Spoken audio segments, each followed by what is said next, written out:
It's me again, Thomas here in my man cave.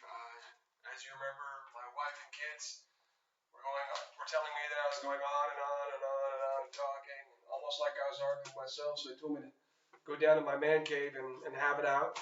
So here I am again. So my goal is just not to be awful at this once again, so as to have constructive feedback and perhaps create a debate and not to hear crickets out there. Fair? I will start by venting, and I will circle back to an inherent truth, and then close with a quote of the day. Perhaps not today, but here's what I'm ticked off about. We have a great deal of a problem right now. I'm locked downstairs in my man cave, wearing the same shirt. The Corona scare has got us all locked down.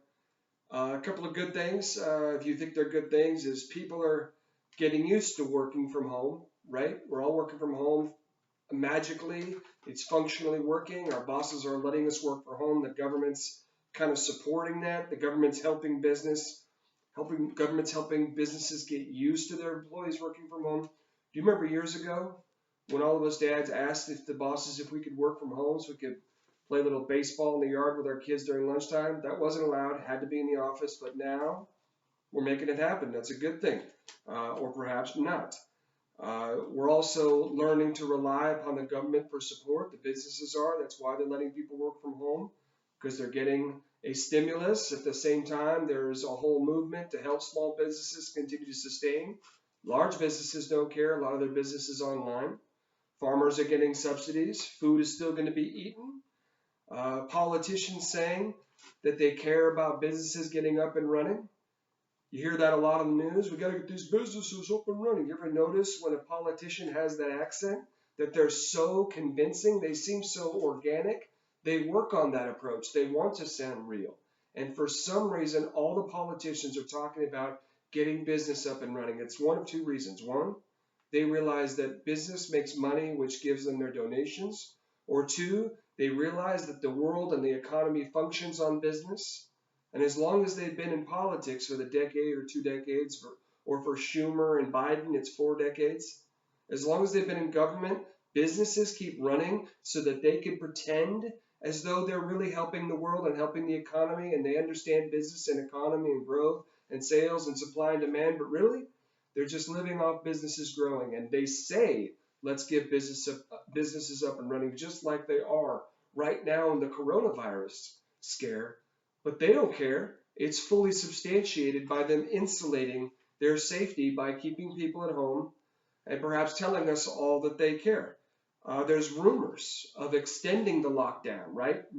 Trump said Easter. Then he bought in and said, you know what? Let's do the end of April. Let's be careful. Shh. We're hearing whispers now that it's in fact going to be the end of May. And Bill Gates thinks the end of June or 4th of July. 4th of July in my town was already canceled. You see how people are getting more comfortable with the shutdown? First, it's insulated by government subsidies and money. The politicians are saying they care about money. People getting used to working from home. Heck, they like it. But is it good? All to be debated. But the fact is that the rumor of extending the lockdown is also being backed up by a rumor of supporting that extension via National Guard. Weeks have gone by and rumors are going around about the National Guard being implemented for perhaps control's worst case scenario. But the worst case scenario just might be. The government has created comfort from us relying upon them for the subsidies, for allowing businesses to continue to support by getting tax-free loans. The employees are working from home. The government's supporting on that. So now we're relying upon the government. In that reliance upon the government, we lose our rights. And that's what they want. We can't just go outside and walk down the street and make a business happen, go make a buck, go sell something on the street, take that buck and go buy our kid or our daughter a rose and tell her we love her. We can't do that. We cannot now make money the way we deem we need to each day. We cannot change our mind. The capitalist spark that says I'm going to go do something can in fact be dead because rights or restrictions are happening, and now we're becoming comfortable with it. We've lost our rights to do whatever we want through this restriction, and we're gaining comfort with that. Through that, the politicians gain power because they're the actual ones providing this safety.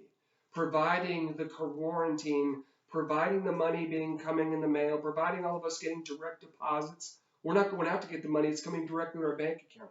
You see that comfort that the government is providing? They're also adding on debt to us consumers, and the government's taking debt only to further substantiate their existence. If we didn't have debt, we didn't have the coronavirus debt, and we weren't owing the government debt for our businesses, we wouldn't have to play by the rules, but it looks like we're down that avenue, and we're going to have to play by the rules. So the fact is, we're at the tail end of this, and everything looked good. The government was helping, but it looks like things could be going terribly bad. So is it time now that people stood up and said no more? We got a little crazy before, or is anyone going to listen to me? Is now the time? We're going to wait one more week. I'm going to go watch the news in my man cave. You keep watching too.